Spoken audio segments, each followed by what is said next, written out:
hasil olah TKP dan keterangan ya, keterangan serta alat bukti yang ada di lapangan. Tentu keterangan siapa? Ya keterangan dari ibu dan juga keterangan dari Baradae. Gitu. Nanti saya ini tanya, apakah ada keterangan saksi-saksi lain?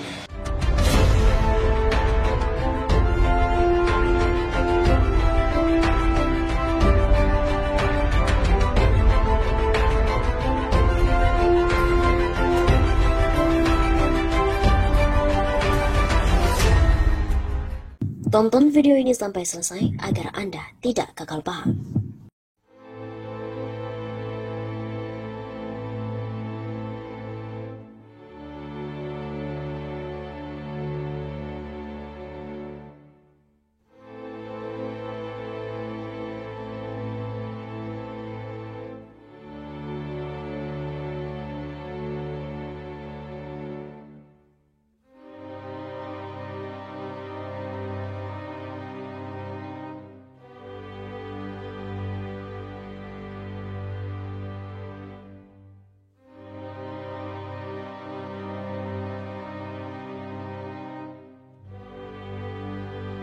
Penjelasannya adalah kejahatan seksual lazimnya dilakukan di tempat yang sangat-sangat privat dan sepenuhnya berada dalam penguasaan pelaku.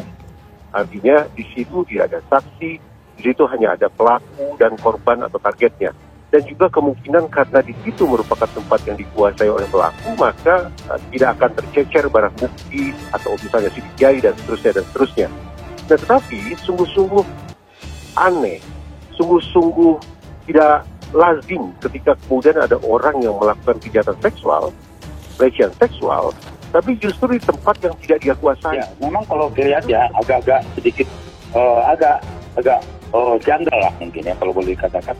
Kenapa? Misalnya dilihat daripada peluru saja misalnya sampai ditembakkan sampai 5 kali ya. Tentu saja memang ini kalau misalnya itu suatu asumsi atau mungkin cukup dilakukan 1 kali saja atau 2 kali ya. Tetapi ini sampai 5 kali membuatkan masyarakat sampai curiga. Karena kalau misalnya sampai berkali-kali, kalau jumlah tembakan itu memberikan suatu indikasi ada semacam dendam ya.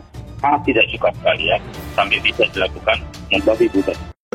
Pertanyaan, lalu kedua lagi, Kadis Propam tidak ada di rumah karena sedang pergi untuk PCR. Nah, ini gampang sekali carinya. Tanya supirnya, PCR-nya di mana? Tempatnya mana? Bener nggak ada di situ jam sekian? Nah, tapi, ini melanggar kebiasaan lagi. Raja-raja seperti Kadif Propam itu rasa-rasanya kalau PCR dipanggil, PCR kamu sini. Aku periksakan gitu. Zaman aku kan begitu, nggak tahu kalau beliau lain. Kalau waktu aku Kabais mau ada periksa kesehatan itu nggak pergi ke rumah sakit. Sini kamu, cek, aku punya darah ini. Nah, ini. Lah, kalau PCR kan bisa saja panggil sini. Tapi dibilang sedang ke sana. Ya sudah, ini membuka tabir lagi. Gampang kan, tabir dibuka sendiri. Pergi cek ke sana. Ada nggak? Dia PCR di sana. Dengan siapa datangnya?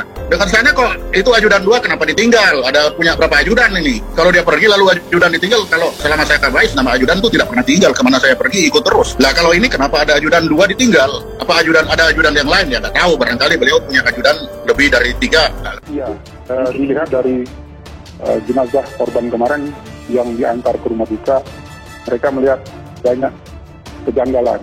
Apabila menurut mereka itu adalah kejadian baku tembak, tentunya hanya luka tembak, tetapi di tubuh korban terbanyak luka sayat, tajam, dan bekas penganiayaan lebam di bagian tubuh.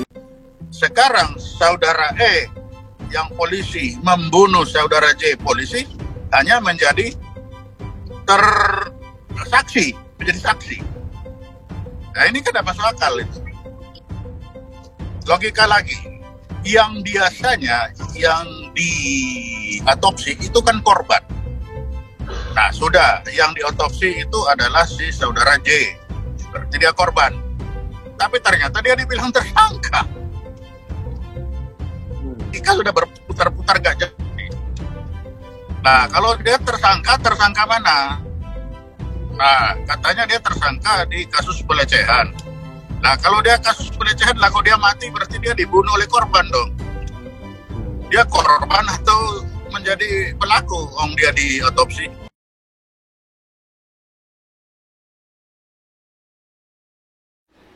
Di sini ada ini yang saya lingkarin ini dengan tangan ini.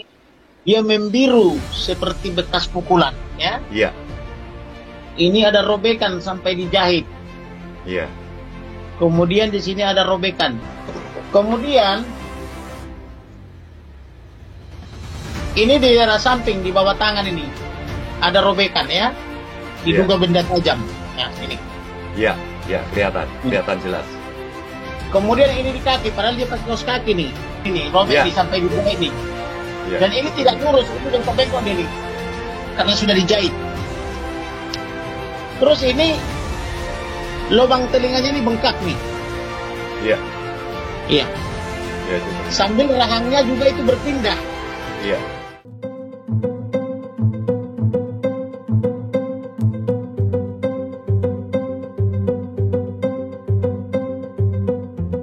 Polri buka peluang untuk mengotopsi ulang jenazah Brigadir Joshua. Keluarga Brigadir Nopiansyah Joshua Huta Barat atau Brigadir J meminta agar jenazahnya diotopsi ulang atau ekshumasi.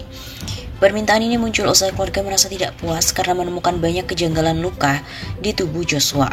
Kadif Humas Polri Irjen Pol Didi Prasetyo mengatakan penyidik membuka peluang untuk dilakukan ekshumasi jika memang langkah tersebut dibutuhkan untuk pengungkapan kasus.